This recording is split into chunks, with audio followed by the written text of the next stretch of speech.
I want to equip it. Is it equipped? Yeah, look it. You got a sword on you.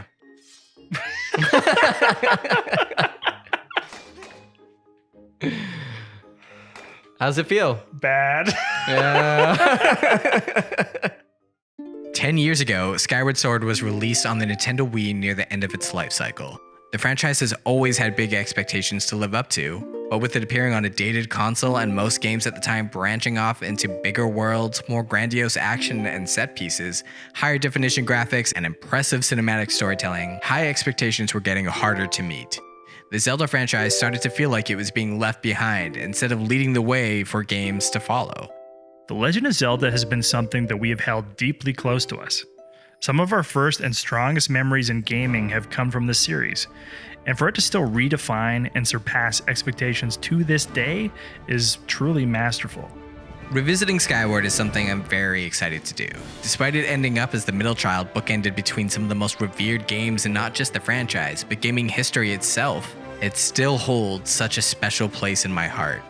So with it back after a decade with improved visuals, controls, and more, join us as we dive back in to ask the question, is The Legend of Zelda Skyward Sword still the black sheep?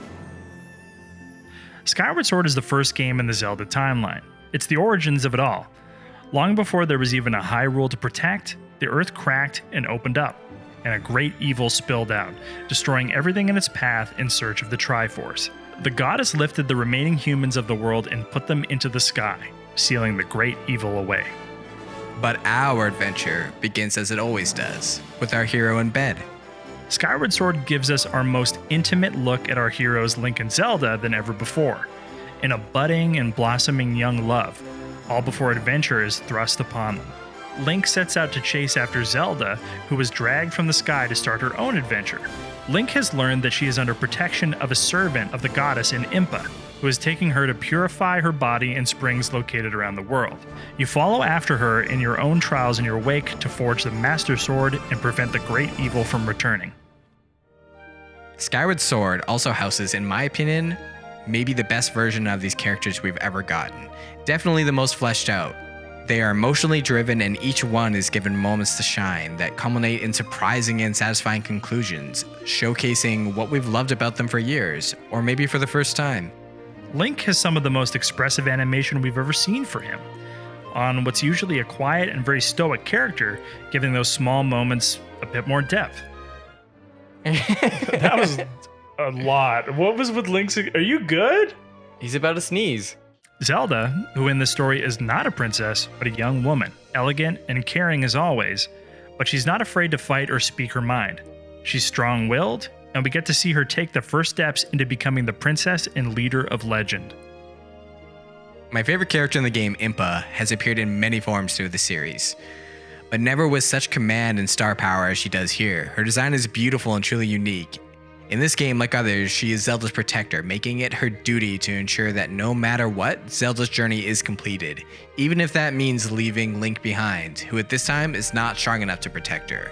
Like Zelda, who is not yet the Princess of Legend, Link is not yet the hero he's destined to become.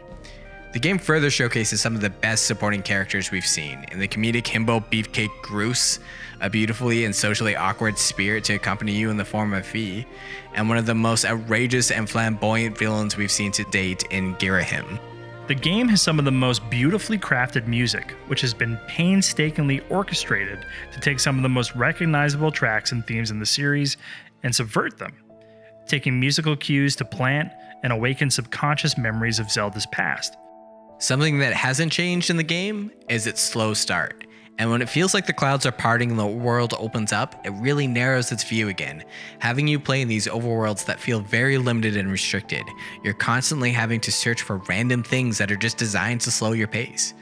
So much fetch quests.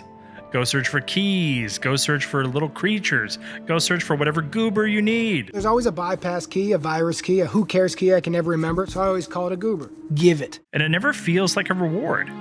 If you think about games like Mario, Banjo, or even Breath of the Wild, and how fun a big playground of enemies, platforms, and colorful locations can be for collecting, it's crazy how tedious Skyward feels at times. Roll it into that little crack down there. How do you roll? Down and then press it.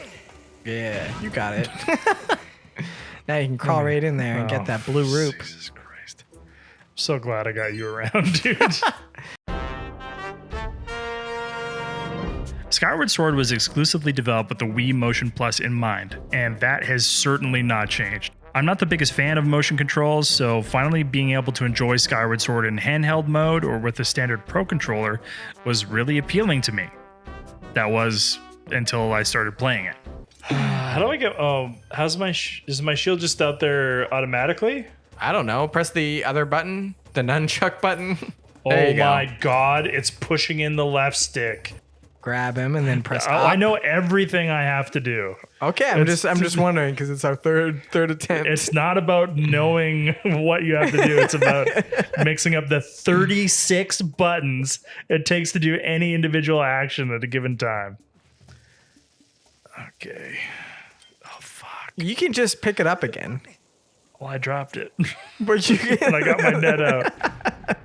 Playing Skyward Sword with a standard controller is like eating spaghetti with a piece of string. It's insanely imprecise. So instead of using the Wiimote or the Wii Motion Plus, you're using the right stick. And that just does not work on a one-to-one basis. A lot of the gameplay, especially the combat in this game, involves you coming at every fight with strategy. If your opponent is coming from the left, you have to counter from the right, and the control stick just does not allow for the amount of control necessary to make those precise movements. It just doesn't happen. I actually don't know if I would have such a problem with the controls of Skyward Sword if this was for a completely separate game, but just the fact that it is a Zelda game and I have certain expectations about how a game like that is supposed to control, it was a difficult thing to overcome. And that's something that I wouldn't care about if I didn't want to like this game so much, because there's so much to love. The temples feel like some of the most varied and inspired, designed so strongly that you can see what your ultimate goal is, even if it's not entirely clear at first.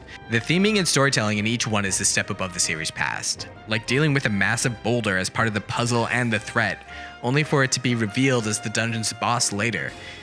And the Ancient Cistern, the water temple, might be the contender for one of the best in the entire series. I don't want to spoil it, so you'll have to play it for yourself. The biggest draw and selling point of this game is the sky. You are given the freedom to take to it with your Loftwing companion. The idea of soaring through a beautiful sky filled with floating islands to explore sounds heavenly. Unfortunately, it's not quite that. In a world like Zelda, exploration is key. It's the most rewarding part of the game, and Skyward Sword doesn't quite take to this concept like we would have hoped.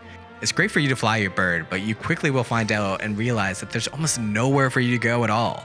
Nothing new to truly discover, there's nothing for you to do in this peaceful sky.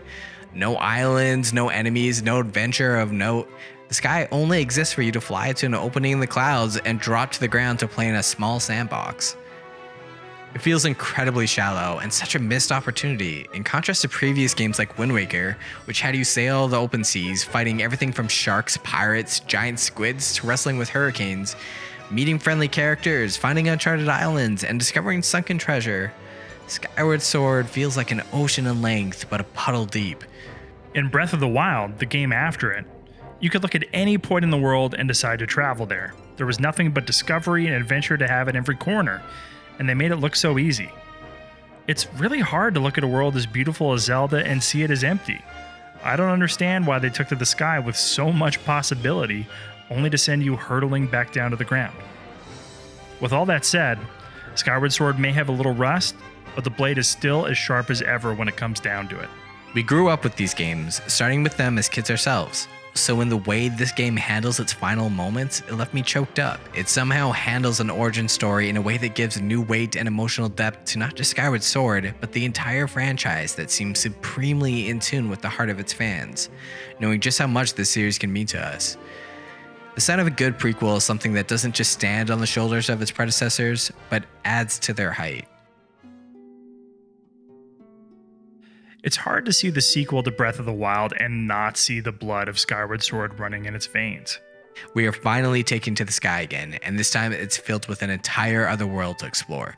Beautiful locations that seem dreamlike, enemies to fight, ruins and temples to discover. What once was an empty sky is now filled with limitless possibility that they once again made feel so effortless. The limitations of the console are no longer shackles holding them back, so it's very possible that Skyward Sword's legacy is still being written.